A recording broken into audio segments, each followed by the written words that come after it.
Gentlemen, let's get started. I feel like this is going to be like an entertainment tonight type of episode because this is just drama, drama, drama. Where should we begin? And then we've got to start with Nick Saban last night as one of his. He was doing kind of like a roundtable type of thing at an event. And for some reason, Saban kind of does this a little bit where out of nowhere, he'll even go to friggin' I won't even say some of the events, but some of the events where he'll just kind of go off and just feel like going off type of thing. And, with his pedigree and his history, he decided to go and hit a pretty interesting spot on a few schools, including Miami, which was maybe the lowest blow. Didn't go really too deep on them as much as maybe Texas A&M with Jimbo Fisher. And even Deion Sanders got some slander in there. Saban was kind of going for everybody here. We'll go ahead and pull up the clip for you guys so you guys can listen and get your take, and we can start discussing what in the world is going on with college football this week. I love it. We need content. The site is kicking. I'll go ahead and tell you that. So more of this, please, Saban. We would definitely appreciate it. So let's go and see what Saban had to say last night. There are rules, just like Nate said. We have a rule right now that says you cannot use name, image, and likeness to entice a player to come to your school. Hell, read about it in the paper. I mean, Jackson State paid a guy $1 million last year that was a really good Division I player to come to school. It was in the paper, and they bragged about it. Nobody did anything about it. There are rules, just like Nate said. So we have a rule right now that says Saban specifically he's not going to say any names here, but Saban is specifically talking about most likely Travis Hunter, former Florida State commit there, number one player in the country, going over and flipping at the last minute, literally the last minute, to go to Jackson State and join Deion Sanders, former FSU legend defensive back. How was Twitter last night for you guys? Because this was awesome. We weren't expecting any of this last night, and it just put shockwaves across the college football. And we'll stay kind of maybe strictly towards this one point here that Saban decided to go with towards Travis Hunter and NIL. A lot of money going to grab him potentially, or that's kind of like what Saban is trying to go with here. And a little bit of an accusation towards Sanders. Yeah, it's been a crazy 24 hours. Obviously NIL has been a topic that's just continuing to get more and more discussion with the allegations we've seen recently. Mike Norvell mentioned tampering.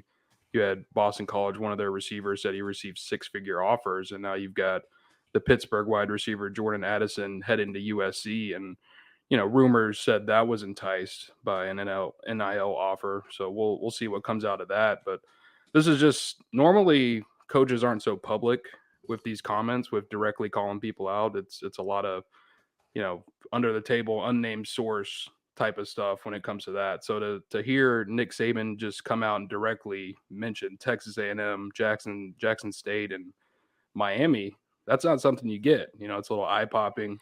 And now he's receiving some backlash for those comments. He's apologized. He had a public reprimand from the SEC along with Fisher. So it's been a wild scenario here, and who knows if it's over, because Deion Sanders said he was going to comment on it, and he hasn't done that yet.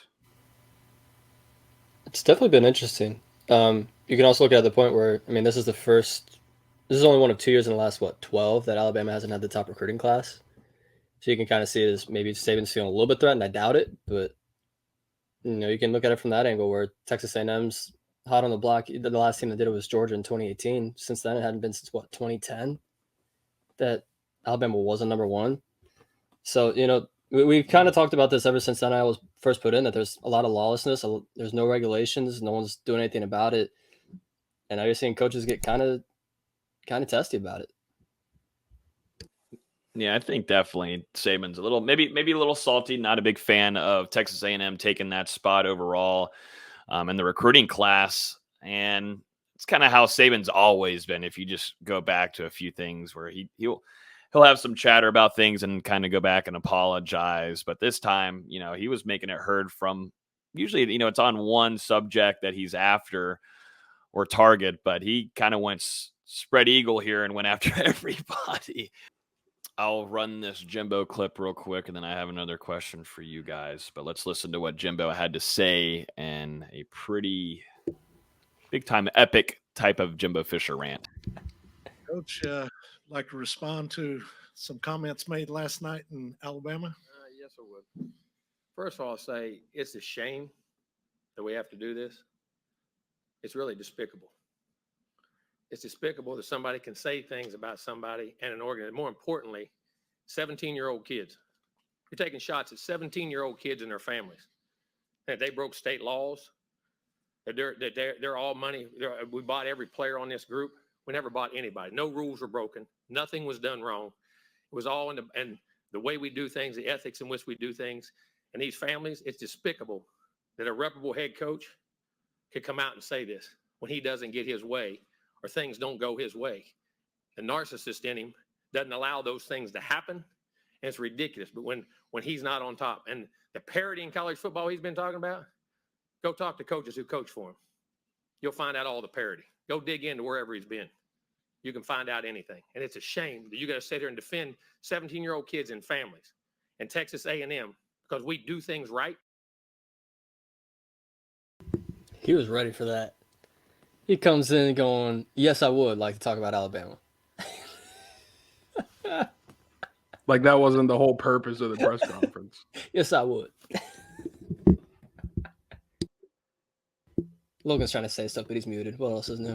Damn it. I was going to say this should have been the thumbnail all along for the article we put out earlier today. But yeah, no, this is the Jimbo that I think a lot of Florida State fans were used to seeing, but this was a little bit more of, he was trying to be tedious with his words, but I do believe in a part of this Was he trying interview. to be tedious? So part of this press conference, he kind of had some threats in here. I think close to saying that someone should have gone up on the stage and slapped Nick Saban. And the go in and dig into his past. Like, Called him a narcissist. He came with the strap. He wasn't afraid. No, he did not. No.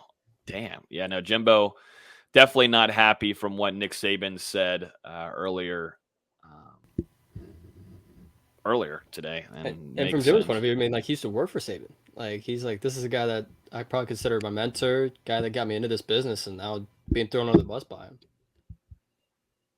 Probably and I don't know if that had the comparison to Bobby Bowden, but like you were saying, Austin, he mentioned he worked under some people where he learned how to do things the right way, and he worked under some people where he learned what not to do. And he mentioned Bobby Bowden as being someone that he had a positive learning experience under. I don't remember the exact quote, Logan, but it's one of those in there. Yeah, so I got it. Clearly, he's referring to Nick Saban as the guy who taught him some things not to do, and they worked together at LSU for a while. And he ended it off by saying Saban tried to call him, and he didn't pick up, and just said, "We're done. I don't want to be associated with that guy." Yep, he said in quote, "You coach with people like Bobby Bowden and learn how to do things. You coach with other people," hinting at Nick Saban, "and learn how to not do things. There is a reason I don't go back and work with him.